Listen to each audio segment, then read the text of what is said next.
प्रत्युत्तर देण्यासाठी कोल्हापूर जिल्ह्याचेच नाही महाराष्ट्राचे बंटी पाटील समर्थ आहेत. बंटी पाटील समर्थ आहेत.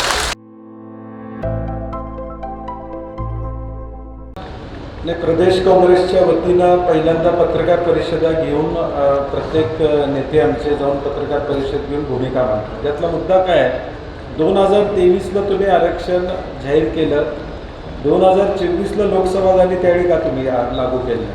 त्यावेळी लागू केलं असतं तर 180 महिला आज खासदार म्हणून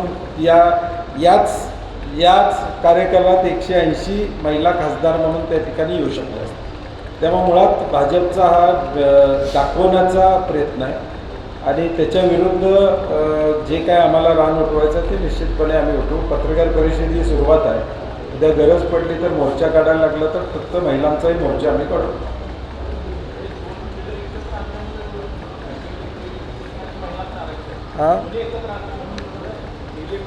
नाही, डिलिमिटेशनला विरोध आहे. कारण की डिलिमिटेशनमध्ये आपण बघितलं की पॉप्युलेशन कंट्रोल ज्या राज्यांनी केलेलं आहे त्या राज्यांच्यावर साधारणपणे अन्याय होतो.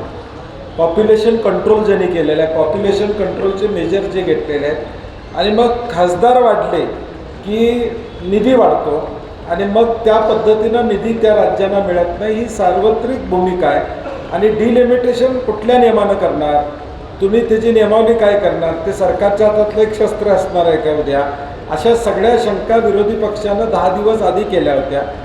खरगे साहेब असतील, सोनिया गांधीजी असतील, यांनी पत्र पाठवून सांगितलं होतं की तुम्ही आधी बैठक घ्या विरोधी पक्षाची, आम्हाला विश्वासात घ्या, ही प्रोसेस तुम्ही कशी करणार आहात तोपर्यंत करू नका. त्यामुळं हा षड्यंत्र होता. महिला आरक्षण भाजपला लागूच करायचं नाही, हा मूळ अजेंडा आहे. मूळ अजेंडा महिला आरक्षण त्यांना लागू करायचं नाही आहे.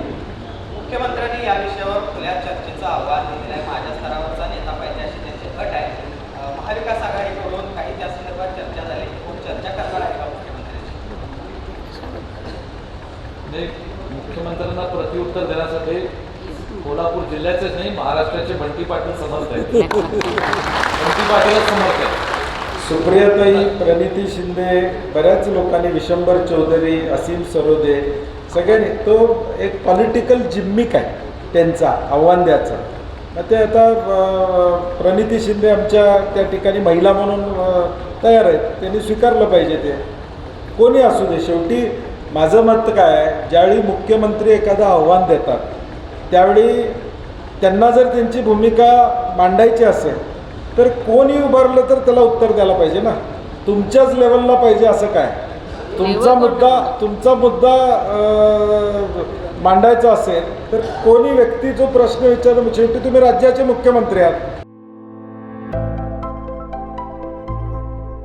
आविष्कार इन्फ्रा तुम्हाला देत आहे विविध लोकेशन्सवर NA प्लॉट्स आणि प्राईम फ्लॅट्सचे प्रोजेक्ट्स. नंदिनी जाधव नगर, शांत निवांत कोल्हापुरात घर म्हणजेच नंदिनी जाधव नगर. मल्हार रामगिरी, तुमच्या स्वप्नातील बंगल्याची पहिली पायरी. मल्हार रामगिरी हातकणंगले. पॅनोरमा हिल्स आंबा, सह्याद्रीच्या कुशीत निसर्गाच्या सानिध्यात तुमचं स्वतःचं फार्म हाऊस. पद्मविरा सिटी जयसिंगपूर, एक आधुनिक लाईफस्टाईल देणारा 1 and 2 BHK होम्सचा प्रोजेक्ट.